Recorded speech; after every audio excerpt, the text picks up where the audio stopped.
Hello everybody, welcome back. I'm the Strategy Professor, and today we're going to be looking at the AD Carry tier list for patch 12.4. So as always, if you enjoy the content, please be sure to like and subscribe. It helps out a ton on the channel. Come by, check out the stream. We're streaming on Twitch every night, starting around midnight Eastern Standard Time, usually going until about 3 a.m. Eastern Standard Time. It's a very friendly, chill community. Love to have you. Happy to talk about whatever you like. You know, even while I'm playing League, right? So we can talk about League, we can talk about Total War Warhammer, talk about school, life, economics, whatever you want to talk about. I'm happy to chat with you. So come by, check it out. It's a good time. And check out the rest of the content as well on the channel. I'm doing tons of content for Total War Warhammer 3. I did a support tier list on this patch, and I've already done a best one tricks for Season 12, and I'm going to try to add some more guides on there soon. I think I've already got an in-depth Rakan guide, and I'll probably try to do a Renata guide here pretty soon as well, because I've enjoyed playing her. But yeah, check all that out. Okay, let's go ahead and get started here. And I think already in presentation mode. Let's crank this up a little bit. This feels not big enough. There we go. Okay. So I think the ADC is almost always one of the most narrow roles in the game, in the sense that there are almost always maybe 3 or 4 that are much better than the rest of them. And it's because a lot of them are competing to do the same thing, right? It's ranged, physical damage dealer most of the time. And so there are some variations in that. There's some early game ones. There's some late game ones. There are some ability-based ones. There's short range, long range. So there are some differences, but that's a major reason why it's so narrow, is that it's asking everyone to do almost the same task for that role, right? Versus if you look at support, you've got engage supports, you have enchanter supports, you have AP damage supports, you have AD damage supports.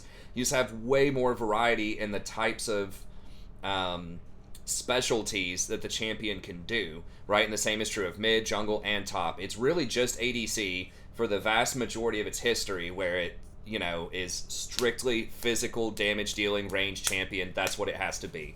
So that just makes it a little more narrow.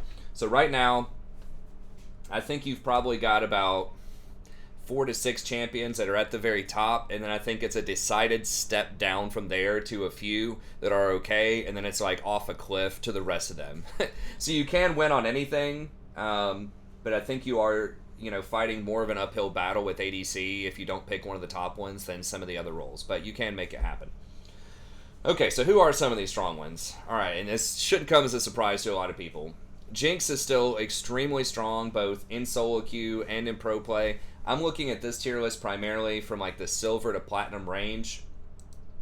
But she's the most popular, or the second most popular, I should say, champion with a pretty good win rate of 52 overall. She's also, I believe, the most popular in pro with a high win rate. And this all comes down to she just fits in extremely well with everything that's going on in the meta, and specifically lethal tempo. When you combine that with her rockets, it's just way too much range and just too much damage, right? So early on, she has good trading range. Her Q or whatever rockets are pretty cheap, so you can actually, you know, use these very often to harass the enemy if you want to, or you can use it to wave clear if you want to push in. Her W does pretty good damage if you can manage to land it, so it's a great sort of follow-up if your support lands some kind of CC or if the enemy's out of position. And then your chompers have been buffed a lot over time to where they activate much faster than they used to, and they actually have a pretty good root, so 1.5 seconds CC is actually quite strong, and even the baseline damage is okay on her. So again, this is something that is going to be really high impact when you can chain that together with your Leona or Nautilus or whatever. And I think the Chomper range is the same range as her auto attacks. I think they adjusted that. So that means when you turn on rockets, when you have lethal tempo activated, I believe that you can throw those rockets, or you can throw those Chompers a pretty good distance. So it doesn't have a range listed there. So I think it's based on your auto attack, but I'm not 100%. Either way, they're really good at deterrence. And then your R almost always is able to snipe off a kill or two. It does a lot of damage, especially if someone's at low health, and it's on an extremely low cooldown early on. It's only 75 seconds. So again, very good when you chain this together with any sort of engaged champion. you can hit them with the rocket, and then that starts your passive for the get excited, where you can run around, chase people down, get a ton of kills. And so because she's very good at pressuring early, she has pretty good follow-up ganks, follow-up CC with the chompers, with the W. She has extremely high range, some of the highest range in the game with lethal tempo and the rockets once those are maxed out at level 9. It's really good splash damage in team fights. It's lots of AoE. She has a steroid with her passive where she just goes crazy and kills everybody whenever she gets a kill. She's just got everything in her kit, basically. Her only real weakness is that she's not like super mobile, right? But you do have the chompers to help with that, and again, like your W can help with that. You've got a lot of tools in your kit, but you definitely scale harder than almost anybody with your items and with any enchanters that might be buffing you up.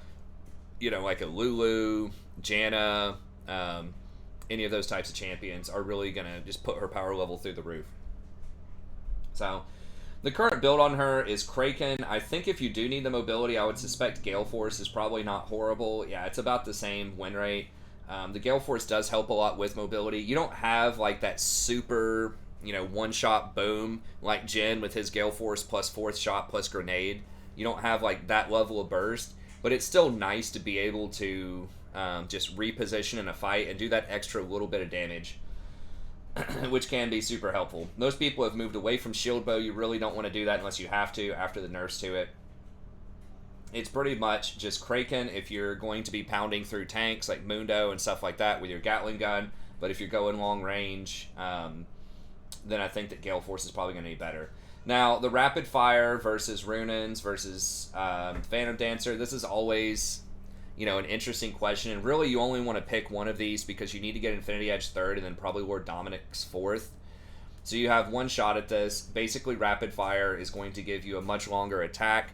So if you need to stay back further and you just want to do that really big one hit on a target, so if they have a lot of squishies, and especially if you need to stay back, again, because that's going to give you like almost borderline tower level range, right? If you have lethal tempo and then this comes off going and you have your rockets up, it's like 950 range or just something insane with that. So it really helps you with your spacing.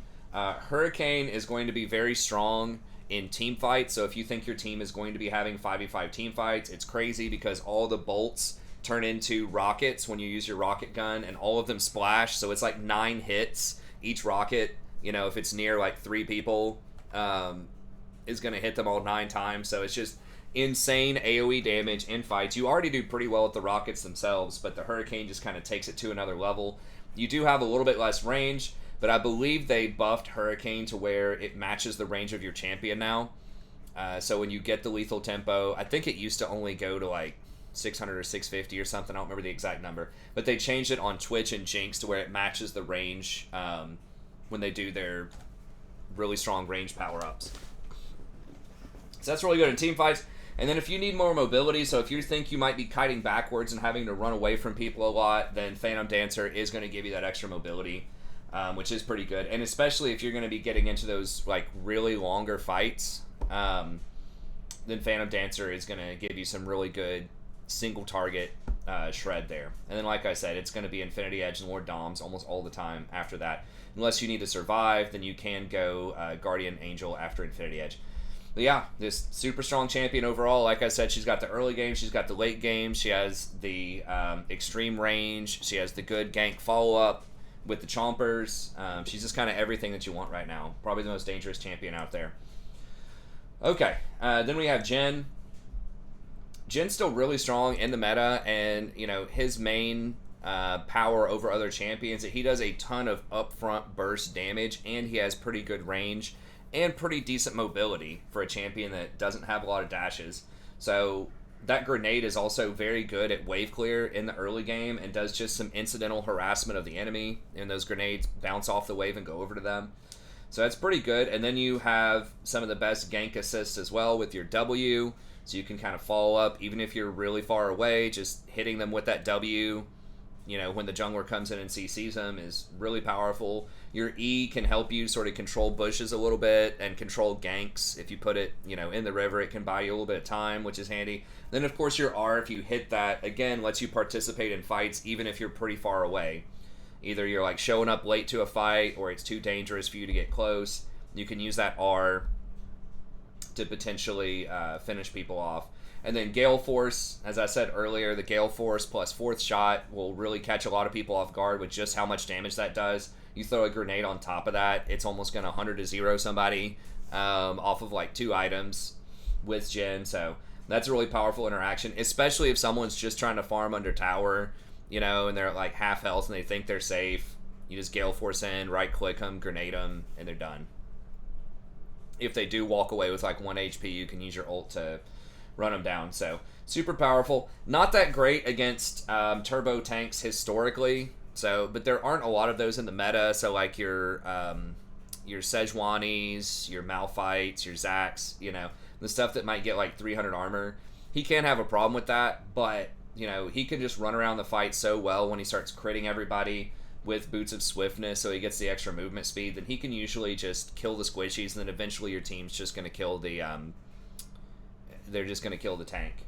So you can typically work around tanks for the most part. So it's just Gale Force, Collector. I would go Infinity Edge. Now Collector, and a lot of these champs that do most of their damage based on their abilities and that don't scale super well with auto attacks are going to prefer Collector. So this item has basically been OP since its inception. A lot of people just, don't get it for whatever reason. I think that Rapid Fire feels comfortable because you get more range, which is good. It allows you to have better spacing. But the Collector, and particularly the fact that it builds out of Serrated Dirk, gives you such a massive spike in the early game. Because Serrated Dirk is insanely undercosted. You're paying about 4 or 5 gold for each point of lethality early on in the game off of that item. So just being able to get that Serrated Dirk early can completely turn a lane around. It's so much extra damage, especially with how much damage it puts on your grenade, your W, your ult.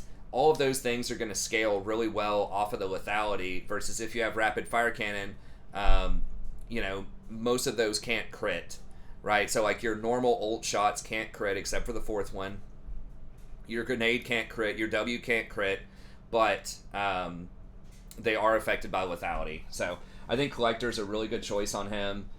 Again, you can do the rapid fire if you do care about the spacing, and that is nice. If you can get your 4th shot up plus rapid fire at the same time, and then you use that Gale Force to go in and just blow people up from a million yards away, that is really cool. So it just kind of depends on what you want to do. But I just feel like the Collector is just so oppressive when you get that as a second item. And then first item, like I said, you want Gale Force. There's really no other option. I guess you can go Collector first. Actually has a pretty high win rate, but it's such a low pick sample size of just 111 versus, 128,000. Keep that in mind. And then the last item is pretty much, you almost always want Infinity Edge. On every mainstream ADC, just about, you want to get Infinity Edge third item, with the exception of like Zeri, maybe Vayne. There are a couple. But most people who care about crit are going to want the Infinity Edge. War Doms is like, it's okay if they have a ton of tanks, but remember that Infinity Edge is very good against tanks too, because it increases how much damage you're doing with crits. So I don't know the exact math, but unless they're packing like 300 armor or something, like literally, I feel like Lord Doms is not going to be as good. And of course Infinity Edge is going to be way better against squishies. So the current meta, if you're not sure, I would just stick with Infinity Edge most of the time. The thing is, like, the build path sucks. Like, it feels really bad to have to get the BF sword and the pickaxe and all that stuff. Versus Lord Doms has friendlier components with long swords and that, that type of thing. But Infinity Edge is just going to be better in most cases. So yeah, Jin's super strong right now in pretty much every comp. He's not as great with stuff like Lulu or some of the enchanters like Soraka and things like that, because you really want someone that can kill them, like can help you kill people early and snowball to get that early Dirk and kind of take over the game, because he is the premier early game bully that's at the top of the tier list right now. Draven is not doing so hot these days. Tristana's okay, but it's a little more risky. So it's really Jhin that's like, the guy that you want to pair together with your very good with Lux, to blow people up. Very good with Leona, Nautilus, all of those types of all-in champions. So that's where I would look to play him. And then we have Senna. So it's possible you could put Senna a little bit lower. Her win rate is not as great as some of the others. And I see her mostly as support these days, but I feel like she's very, very strong after several of the buffs that she got. So she did get a movement speed buff. I think it was a couple of patches ago. Now, they did nerf, or not a movement speed buff. They gave her the slow on her Q. That was the big one that sort of revolutionized her, I think. And they nerfed the amount of souls that you get when you're last hitting minions. So that does lower your soul. I think I don't remember how much. Was it like 5%, 7%? So basically, by the end of the game, you might have 5 to 10 less souls, which does matter, but you're still going to get a lot of souls, right? And especially if you're harassing actively, a lot of your souls are just going to come from, other players, right? Rather than just farming, right? Because it was only like a 10% at its highest when you kill something that you're going to get the soul. So, anyways, it was a minor nerf, but I think the slow just really put her over the top. And the fact that Eclipse, I don't remember if they buffed Eclipse or not, but this item just really came back into the meta in a big way and just started taking over. And then people have started doing the Mirror Mana on her as well. So she had a series of buffs over the last year or so. It just wasn't quite enough to put her over the top. But the fact that she's so long range, and that she actually scales, like her attacks are a lot faster than they used to be, and that she gets more value out of the crit. Those were two buffs that were largely didn't impact her in the meta, but that she gets a higher crit multiplier now than she used to. And I believe the attack speed scales on her. Like her base attack speed is a 0.3 instead of a 0.2 from back in the day. Now she doesn't typically get a lot of attack speed. There are some builds you can do that with. So a lot of people are still going Kraken. I do like Eclipse just because it does give you that movement speed that synergizes with Fleet Footwork. It synergizes with your Q. Just really allows you to reposition so easily in fights. It's going to build out of that Zeri to Dirk. I just explained how OP that item is. Same thing on Senna. She has lots of abilities that do base damage that can't crit also, like your Q.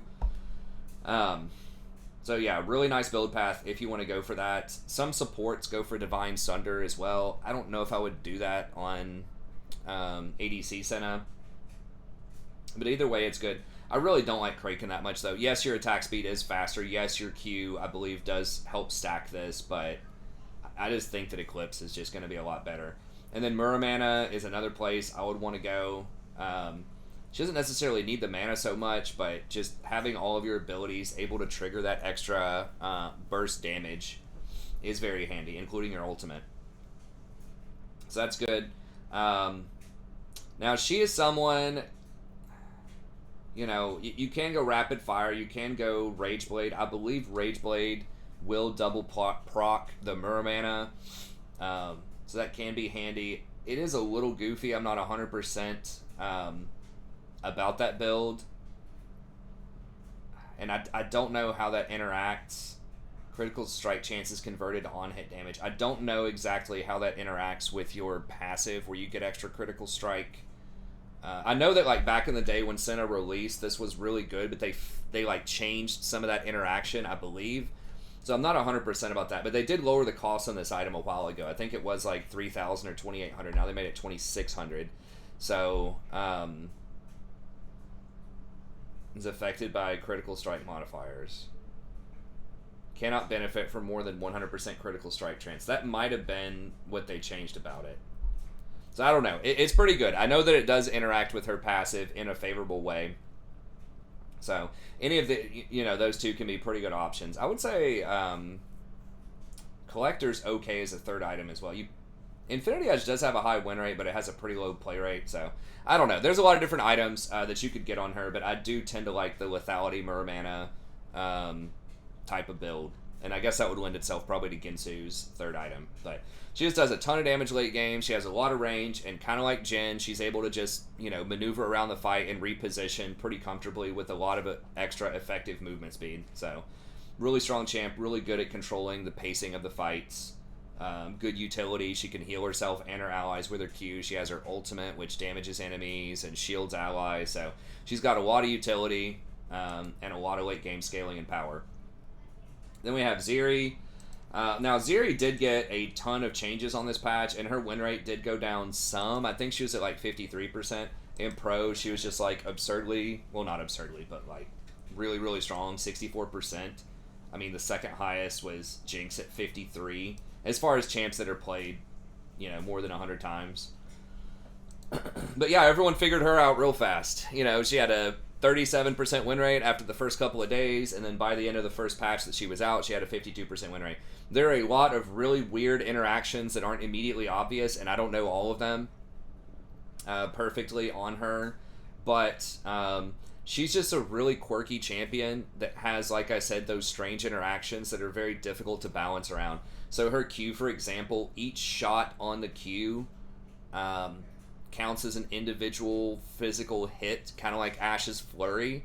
So that does work with Black Cleaver, and Black Cleaver was really good on her for a while, because it just basically instant shreds, like, almost all of their stuff. Really good.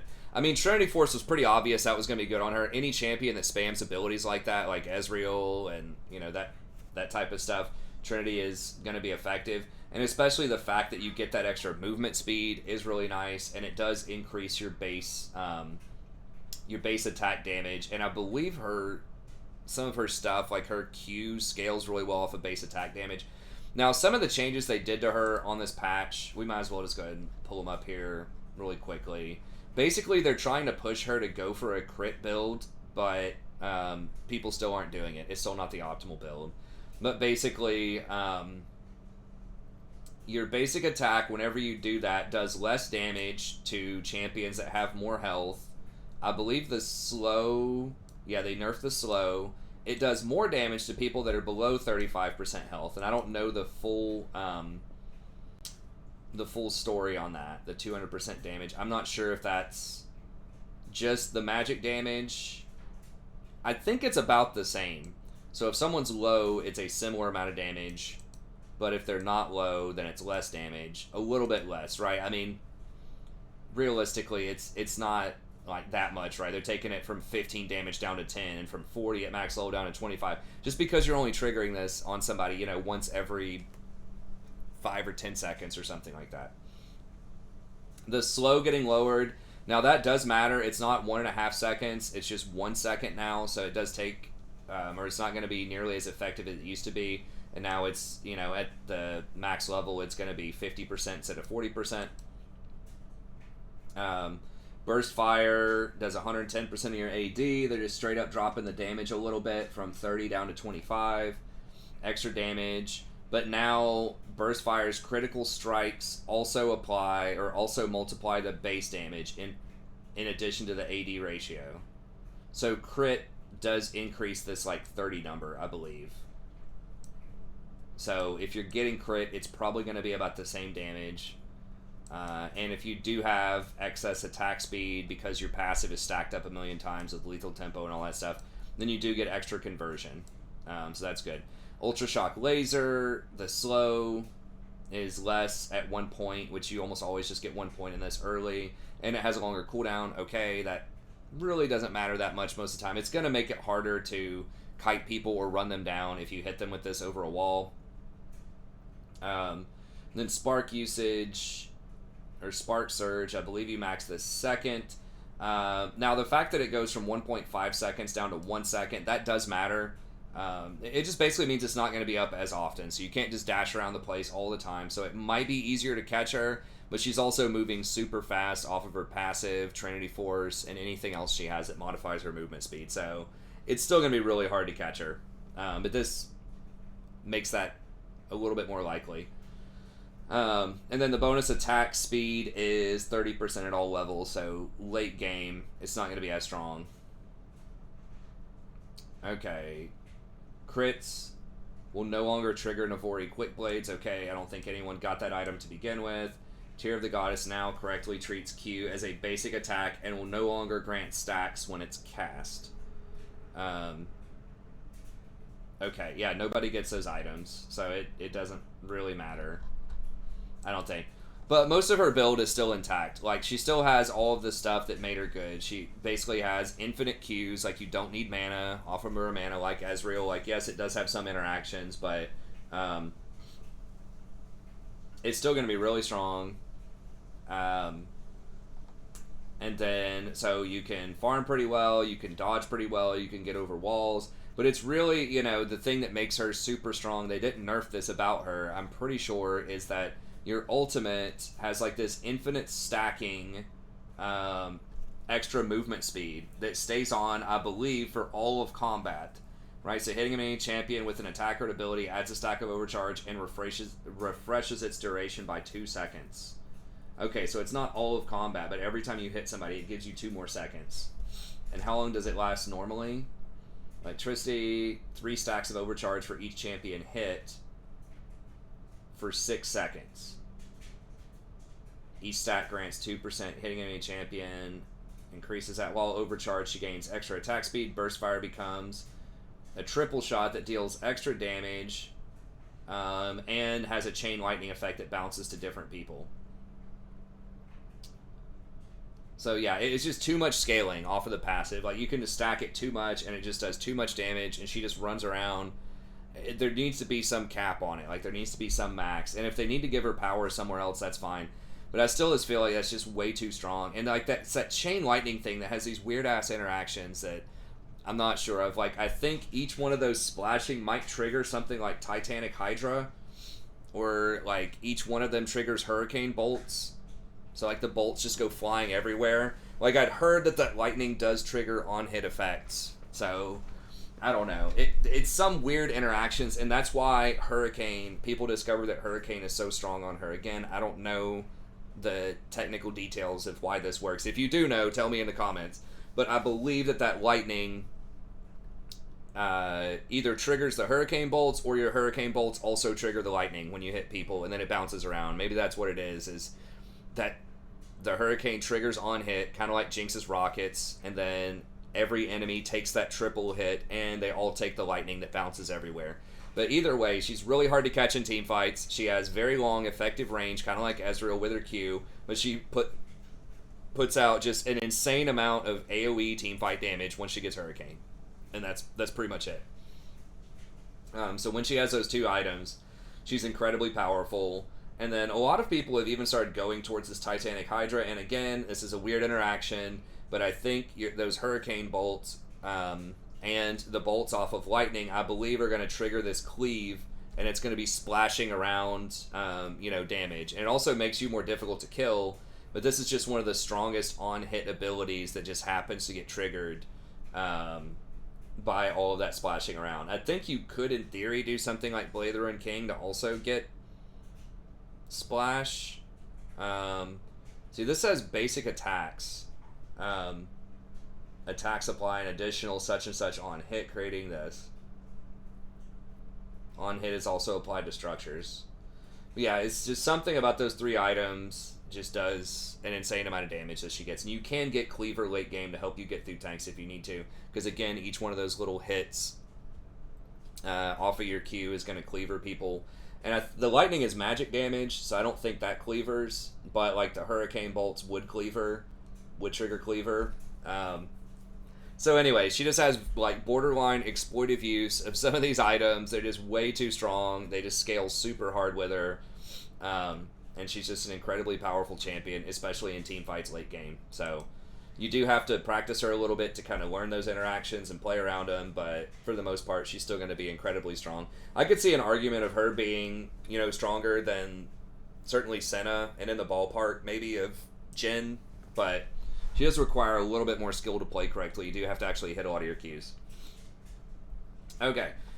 And then we have Vayne. I mostly have Vayne here just because she has a really high win rate. But historically, Vayne does get beaten up pretty hard by long-range champions in lane.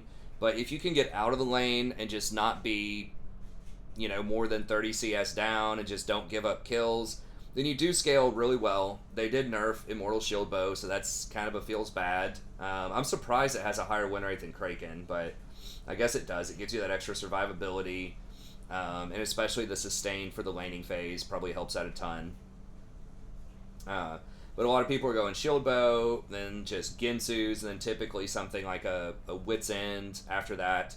And it's the Wit's End plus the shield bow, the classic, at this point, that makes it really hard to kill Vayne. Like, she gets the shield, she gets the magic resist, she gets the extra movement speed, she gets the extra lifesteal, and then she goes invisible like every second, when she's tumbling around auto-attacking people. And I think when she gets a kill, it doesn't give her like 3 extra seconds on her ult, or did they ever take that off?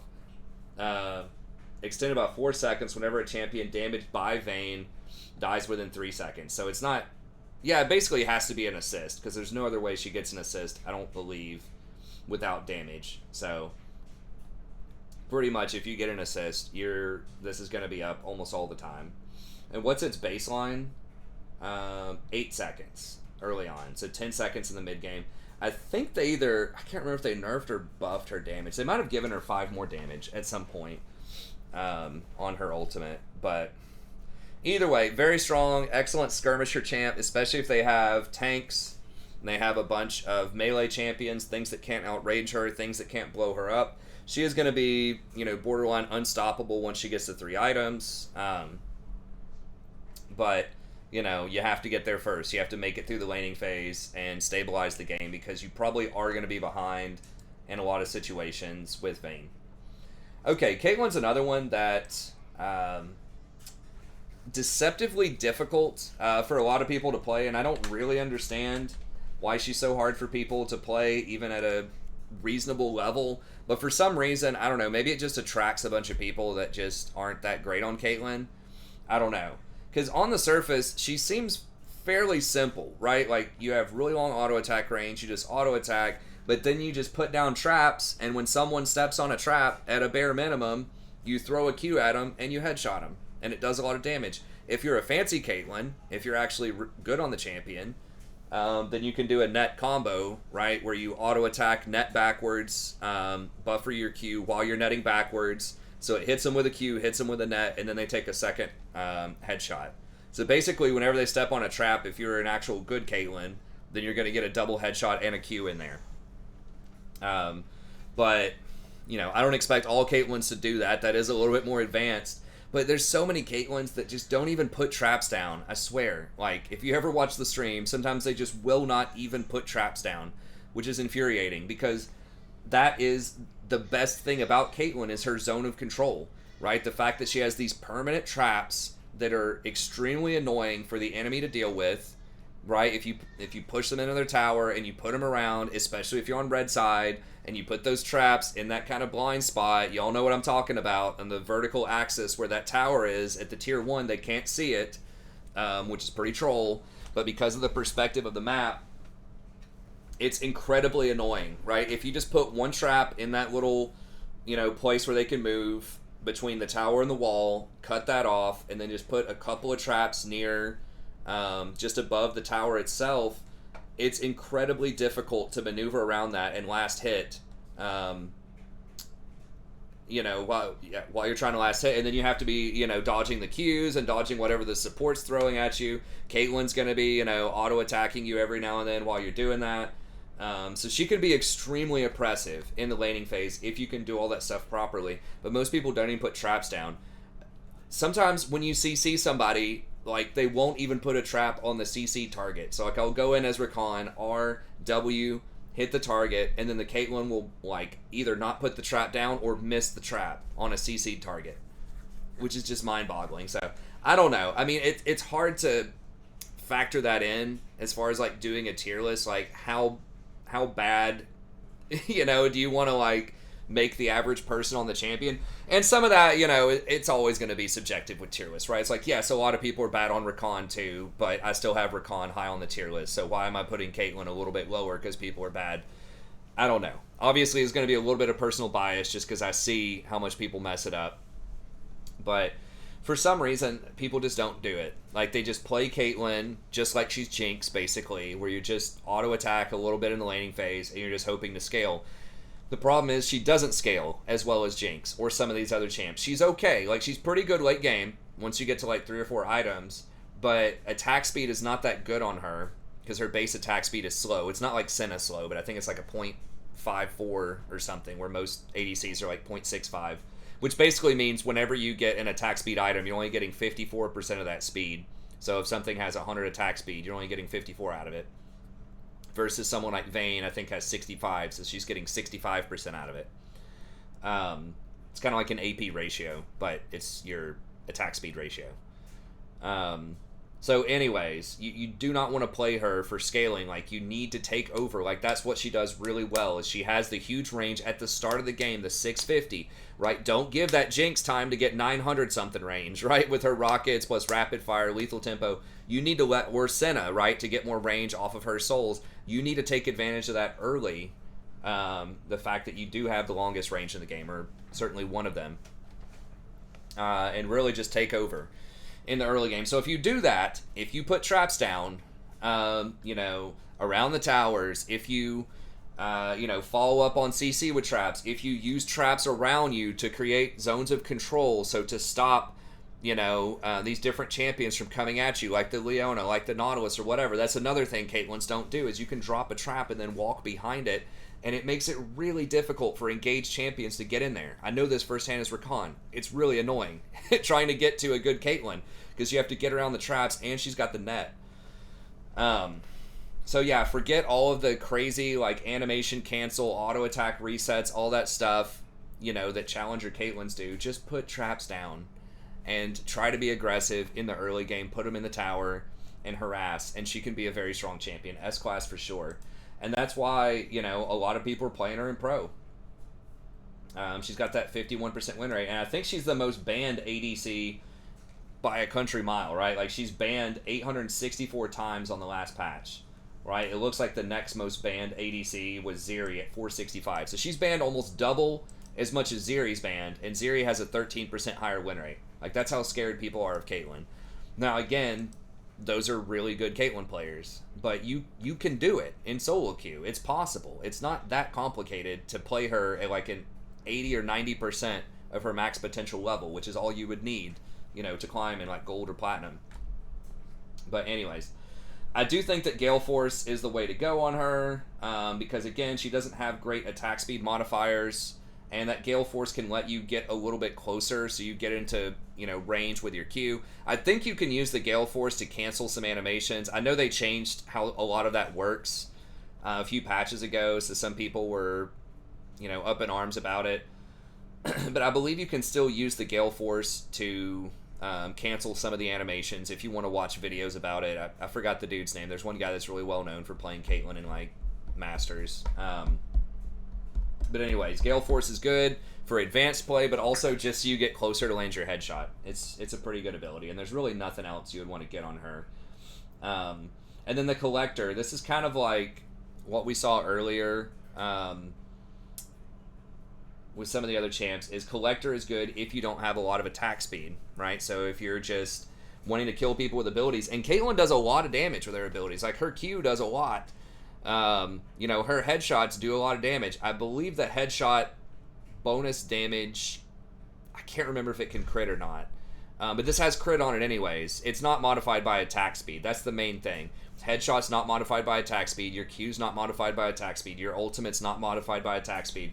So when you get lethality plus crit on those, you're doing a lot more burst damage. Now, I wouldn't go all the way with lethality Kate, although the win rate is decent on it with Eclipse. I would still probably get Gale Force, but definitely I would heavily consider Collector. The other option that a lot of people like is Rapid Fire, but again, I feel like this is somewhat of a crutch item. It's a feels good, you get a lot of range. I know people like Double Lift really like Rapid Fire. I've heard him debate this with Sneaky back when they would do their co-streams, which makes me sad that Riot's not letting them do those now. But anyways, I know there can be really good ADCs that like the Rapid Fire, but just that Collector does so much more burst. It's just much more consistent damage, I think, than Rapid Fire. And then, of course, Infinity Edge third, as always. And then whatever you need fourth, or Dominic's, Guardian Angel, whatever the situation calls for. Yeah, Caitlyn, really strong if you play her correctly. Okay, then Ezreal. I still think Ezreal has a lot of potential. I don't know how he's doing in Pro. Not that great. In Pro, he does kind of have a bit of a slow start, but he's just a nice, safe ADC You know, if you want to play something that if the enemy has a ton of engage or your support's auto-filled, or you think they're just going to go roam, especially if they pick, you know, Alistar or Blitzcrank or something, and they're just going to go roam the map, Ezreal's probably the best ADC at playing weak side, which means you're not going to get a lot of help. Either your support's roaming or the jungler's going to play around middle or top or whatever. Maybe your jungler's duo queued with the top lane Riven. He's just good if you don't want a lot of help bottom or if you think you're not going to get a lot of help bottom. Essence Reaver is a little curious. I have, you know, seen some people getting that. I still think Trinity, Trinity has a much better win rate. It's just the thing about Essence Reaver is it's so heavily budgeted towards critical strike, and it's such a bad stat on Ezreal because your Q can't crit, and a lot of your damage is going to be your Q, your W, your ultimate, like your E. None of these can crit. It's just your auto attacks that crit. So I understand that, you know, it does give you some mana back. It also does have a sheen, you know, element to it, and that's cool. It does have ability haste on it, but like, why not just Trinity Force? You know what I mean? Like, this is going to give you health, which is really good. Extra survivability. It gives you the extra movement speed. So, again, plays into your trying to run around and kite people. It does have, a little bit less AD. Not much. Only 10 less AD. At the same ability haste. This has attack speed instead of crit, which, again, attack speed, not fantastic on him. But the big thing is you do way more damage. It's 200% physical damage whenever you hit people with the Q. So that's a lot more than 100 plus 40% in a lot of situations. So what's up, dear? They can't fix the car until Monday. So either we can go pick it up now and bring it back Monday, or just leave it till Monday. I said we can leave it till Monday. Okay, sure, that's fine, whatever. Okay. Just wanted to check with you and make sure. Yeah, that's fine. I have Rory's new car seat in the car, so she can fit in it. In my car. So if we need to go somewhere, we can. Well, we don't have the Rowan's car seat, but whatever. The base. Oh crap! No, her car seat is here. There's a base in your. Oh, okay. All right. Well, we're good then. Yeah. Okay. Anyways, sorry, just adulting stuff there, but yeah, I think I would still just prefer Trinity. It's just a lot more damage. Yes, it does cost more. I mean, maybe that's what it is. The 500 more gold is definitely real. But it does seem to be putting up better numbers. And then after that, you know, Mirror Mana, you got to have that. It's just so strong on Ezreal, and he does go through a lot of mana. Now, I guess, okay, so one benefit of going Essence Reaver over Trinity is this does not count as a mythic. So that might be the reasoning there. It doesn't count as a mythic, and then you can get Crown of the Shattered Queen as your mythic. Now, this is a little weird. You do get some extra value out of the mana because you do have Mirror Mana, so that does transition over into extra AD, so that is cool. He does have AP ratios on all of his abilities. So I don't think I've seen that too much in my games. But that is an interesting option if you want to keep your mythic open. To do that. You could also just go with like the Trinity build, and if you want more defense, you could just get Frozen Heart. This is another one, especially if they have like an AD assassin that's going to dive you, like a Zed or something like that. That can be a decent option. It does have a pretty high win rate. Or if you want to kite people and also get some armor penetration, Serelda's Grudge is good. Dustblade can be good if you're snowballing hard, if they have a lot of squishy champions. If the enemy team's not going to build a lot of armor, that can be good. So really, I mean, Ezreal has a ton of different items you can get, but it looks like if you do want to open with Essence Reaver, it does give you a couple more options later on in the game, so you can just kind of see how everything's developing and what you might want to do. So, I don't know. It looks like Trinity is still just, like, really good as first or second item, but if you want to do something cute, you do have some options there. Okay, speaking of cute... Let's get this cat in the picture. Yeah, why not? You want to say hi, Sadie? You want to say hi?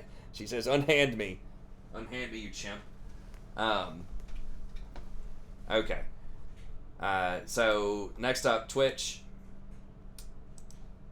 Now, Twitch is always underestimated in solo queue. The invisibility is just so incredibly powerful because nobody respects it, right? You can just gank your own lane over and over and over again if you get ahead. Everyone's just going to push. If they get ganked by you, they're just going to spam ping whoever else they can. They'll spam ping the support, the jungler. They'll spam ping their grandma in the other room. I mean, whoever they can ping in order to make an excuse for why they got ganked by Twitch, they're going to do it. But what they're not going to do is buy pink wards and play safely. A lot of times, especially in like gold, platinum, definitely in silver, that's not happening. So I think that some of the things in the meta don't suit him quite as well as they do some of the other top-end champions. So, for example, Lethal Tempo is good on him, but really he has like a 5-second window where he wants to hard dominate, right? As soon as he comes out of invisibility, pops his ult, like he has 5 seconds to delete the enemy team. And by the time Lethal Tempo comes online, by the time you've hit them 6 times, your ultimate's already done, and your bonus attack speed off of your ult is already done. So it's still good on him. It's just he wants the immediate burst damage. He does not want to wait. So that's what makes him a little different from something like a Jinx or Caitlyn, Kog'Maw, all these other champs that also like lethal tempo. That so much of his power is front loaded at the start of an encounter, rather than scaling up over the encounter. Gale Force is pretty good. It does just give you that little bit of extra burst. Whenever you open up on somebody, it looks like Kraken is better. Doing that extra true damage is really good. Now, when he's doing his ultimate, I believe whenever your Kraken goes through multiple people, it's going to reset it. So it's actually not going to trigger Kraken on everybody, I don't think. Because it's on attack, not on hit. And I think it resets when you hit different people. I'm not 100% about how that interaction works. But it's not like Turbo OP with your ultimate, but it's still like pretty good. Gale Force is really just for, again, sneaking up on people and assassinating them with that extra little bit of burst damage. Not as strong, again, as like a Jhin with Gale Force or probably Jinx with Gale Force, but it's still okay. You can go for like Blade the Ruined King, I guess, early, like Blade into Kraken or Blade into Ruined's Hurricane or whatever, but I feel like it's a little underwhelming. It does help you out in the laning phase. They did just buff it, so maybe that's possible. Like each bolt off of Hurricane, if you're hitting 3 people in a team fight, those bolts do trigger Blade the Ruined King, so that is handy. But they can also crit, so if you want to get Gale Force, that's fine. I don't know the exact threshold of like when certain items are stronger than others.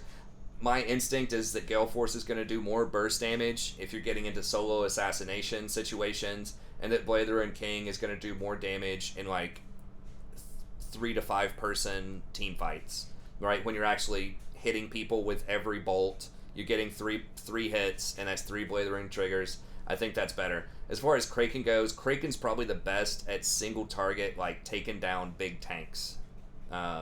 So it just kind of depends on what the situation is. Collector is another one. And this is a bit more iffy, I think, Collector on Twitch than it is on, like, Caitlyn or Senna or some of these other champs. I don't think Senna got it. But compared to some of these other champs. Because Twitch really wants attack speed. Because he wants to stack that poison. Again, you only have 5 seconds in, like, your superpower window. And you also want to stack that poison as fast as possible so that you can use your E and delete people. Now the E, if you go physical damage, is going to be physical damage, right? It can be magic damage if you go AP Twitch, but it's probably going to be physical damage with the popular builds, and so that means that lethality does increase the amount of damage you're doing off of that. So he does pretty good damage with his abilities, but it comes down to, in my mind, what's more valuable, lethality or attack speed? And I feel like attack speed is probably more valuable on him, especially Hurricane, in a lot of situations, because that's going to be stacking poison on 3 different people, right? So it's kind of up to you. I think a lot of these are going to be pretty reasonable, and then Infinity Edge, third item, of course. The AP Twitch, I've seen it work. If you snowball really hard early, it is like Gnasher's Tooth is a very good 1-item power spike, but the second item is pretty bad on him. Usually you want to go Death Cap, and you need to be super, super far ahead because that's a very expensive item and the components suck, right? Like, rod, going for 2 needlessly large rods feels really, really bad. That's why a lot of people don't get this item. And, some people are trying to go Crown of the Shattered Queen. I just think you're not going to do enough damage. Like, you don't need the mana. The health is okay, but it's just, I think it's just too cute. Like, you should already be able to position pretty well. Like, the whole thing about Twitch is you show up invisible. Like, you wait until the fight is already going on. You let the enemy use a lot of their key cooldowns, right? You let the Malphite ultimate your support or something like that, right? Like, you wait on them until they do their thing. They use their major cooldowns. Their flankers show up, and then you come out of invisibility and open on them. At max range, right? Like, 800 range. Don't go out, like, don't walk right up to them, 200 range with Twitch and start ulting. I see so many Twitches do that, and it's just, like, makes me want to pull my hair out. You have, like, 850 range. Use it. Like, if they flash, whatever. Who cares? Like, you got them to flash with your ultimate. It'll be off cooldown in, like, a minute and a half. Okay? The flash is 5 minutes. Don't risk your life. Don't risk the game, potentially, because you want to open up so close to them that you're still hitting them when they flash. Right? Just let it go. If they flash, it's fine. Just be safer. But anyways, I still think Twitch, very good in solo queue, really good team fighter, really good at assassinating people if you get ahead, really good at tilting the enemy and just making them want to FF. So, really nice solo queue special. And then finally, Kog'Maw. And I might just touch on a couple of the other ones. We'll just make it an even hour here or so. But Kog'Maw is pretty good. You know, he's immobile. He does have some magic damage. If that's something that you need on your team, if your team is almost all AD, he is one of the better magic options that you can get right now. Pairs extremely well with Lulu, who's very popular and powerful right now. Very good with Janna, who's popular and powerful right now. So in an Enchanter meta, he's going to be great. He does have pretty good range early. He doesn't have very much, like, wave clear. But he can trade. Like, if he turns on that W and runs up to you, like, you have to run away most of the time early game. It's a lot of damage. Like, it's a shocking amount of damage in the early game. So he's pretty good in that sense, but if his W's on cooldown, he's kind of a sitting duck. Like, everyone knows you just don't have that many tools once your W's off cooldown. And sort of like Twitch, you know, in a team fight, you turn this on, you have 8 seconds. Now, most fights are done by the time 8 seconds is over, but you're going to be in big trouble if you run out of this, because you lose most of your damage and a lot of your range if that falls off. So that is something to consider. Now, he does, you know, like a lot of these other ADCs, he does have options, right? I'm kind of surprised that Blade Ruin King is there, because it seems like that's not a very good Cog item. I guess if you're going, like, Runin's second, or Gensu's second, rather, it kind of makes sense, because, you know, Gensu's can double proc it, which is another weird thing on Twitch. Like, I guess with Hurricane, Blade Ruin King is good, but you don't get Runin's on Twitch. And I'm not entirely sure why you don't, or I keep messing up the names. You don't get Gensu's on Twitch. And I'm not entirely sure why that is, because I think your poison would count as something that would trigger, like, twice. I don't know, but that's just something that you don't do on Twitch. Maybe crit is just too valuable, because your ultimate can also crit, so Runin's Hurricane does give you crit, and it gives you the attack speed in multiple hits. But anyways, with Cog, Kraken, same drill. You want to take down tanks. If you think they're going to dive you, then Shield Bow can be good. Unlike Twitch, he can't roll up invisible and wait for a good opportunity. They're just going to see him, and they're probably going to dive him as hard as they can. So, you know, he can kind of do the Vayne special here, where you go like Immortal Shield Bow, Wit's End, Gensu type of build. Hurricane is going to be good if you're getting into a lot of 5v5 team fights, because each one of those bolts is going to trigger your W for the extra, like, 6% max health damage, which is really strong. I have seen some builds that are, like, a little goofy on him that can actually be effective, where, like, third item you go something like Runin's, or Randuin's rather. It's just a defensive item, and it has a high win rate. Like, it's kind of silly. The win rate is not as high as just the raw damage builds, but you can do kind of a hybrid build if you think they're going to burst you out. You could go like Shield Bow, Gensu's, Randuin's, or something like that, and it would be very hard to kill you. Okay. The other champs, Aphelios gets a lot of play, I think, in Pro. His win rate's okay. He scales really well. He has a lot of teamfight damage, especially, you know, if you have the right guns for the team fight. I don't know. It kind of depends on the situation, but, like, the flamethrower turrets and stuff like that, and the flamethrower ultimate are really good. And then for skirmishing, you know, having the white gun and the red gun is just, like, insanely good for kiting and just murdering single targets. So he has a lot of potential. It's just he is immobile. He doesn't have a lot of movement. I think a lot of people are going Gale Force on him. But yeah, if you really want someone who is very strong at team fight damage, and if you're very good at maximizing all the little weird like tricks you can do with him when you're switching guns, then he can be pretty strong. So like for instance, I think like with his flamethrower, you can like if you have flamethrower plus purple, you can flamethrower the wave and switch the gun or something, and then it makes the flames into the purple stuff, which will bounce behind the minions, and then could touch the enemy, and then you can root them, and that can be the start of a fight where your like support can go in and engage on them. So there's just so many little goofy things like that. That can just do a surprising amount of damage, and a lot of people just have no clue what's going on when Aphelios still, even though he's been out for a year, when Aphelios is like just throwing stuff all over the place on the map. So if you can master that, he's pretty good, but he does have a high skill cap. Xayah just got a buff on this patch. Rakan is extremely good, but Rakan is also not like super popular. If you have a Rakan, this is a good place to try to play Xayah. She still is like not insane, but I think that her win rate did go up about 3% or so on this patch. And it made her crit build a lot better. They did nerf the lethality build that was hot for a while. Looks like some people are still going the lethality build, which is a little goofy because that was predicated on Q-Max, and you turned her into like a poke champion. For like a patch or two, she was pretty strong with that, but now everyone's back to maxing Blade Caller, but they're still going lethality, which seems a little weird. I mean, a lot of her damage is her abilities, right? It's her Blade Caller and her R, and this does give you like the movement speed. But I don't know, like your E can also crit. That's the thing, and it's a lot of crit. It's like 0.75 of your crit, goes over like per feather. So it scales extremely well. I'm curious to see the numbers on this. Yeah, I mean, Kraken is like 3% higher than the lethality item.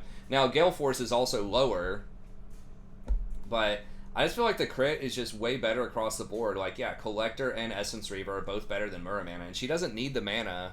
I would go for the crit on her, especially with this buff, right? Like, Kraken is really good at taking down those single targets. Gale Force is nice because you can reposition to make sure that you're going to get the right angle to rip all the feathers back and kill them.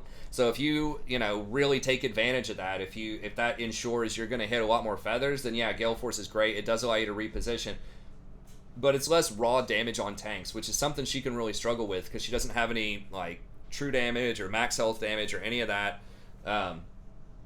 So she can struggle to get through some tanks and people diving her. So I would probably just go something like Kraken. Essence Reaver plus Collector is kind of a tough call. They're basically the same thing. This Essence Reaver does have the 20 ability haste on it versus Collector getting lethality. I mean, I guess that means they're not the same thing. But this does have the proc damage too, right? Where every time you use an ability, your cooldowns aren't that short though. I would probably err on the side of Essence Reaver, right? Because it's only 2,800 gold too. It's cheaper. But they have a very similar win rate. But yeah, this is just if you think you're going to be able to like poke or you want a little bit more burst, I guess, versus Collector. The big thing about Collector, again, is that Zeri to Dirk is just so OP in the laning phase. That's what pushes these Collector like win rates up 2 or 3% beyond where it seems like they should be. And then just Infinity Edge, into Ward Doms or GA, your standard stuff. The real choice, I think, is going to come down to your first couple of items, just depending on what's going on. Obviously, if they have more squishy champions on their team, Collector's going to be better. If it's going to be longer fights and you're going to get more value out of, doing like 2 Blade Callers in a fight, then the ability haste might matter. But both those can be pretty good. Her win rate is kind of whatever. This has to be just like low sample size or something crazy for the 40 plus minutes, but she's okay, especially if you have a Rakan on your team. And just the last couple here, Misfortune, she's all right. I don't really know why she's fallen off as much as she has. I think a lot of it is there's just so much mobility in the game right now and so many dive champions that it's really hard to be able to stand there and channel your ult in a fight. And a lot of kind of your super frontline tanks are not being played as much. So like you're not seeing as many Leonas and Nautiluses in the silver to platinum range. You're still seeing them in pro, and it's like okay in pro. but it just doesn't feel like there's as many front lines. Like, everyone's just running around YOLOing, everybody's playing enchanters, which aren't that great with her. They're okay. But I just feel like she can just kind of get outscaled or outmaneuvered in fights.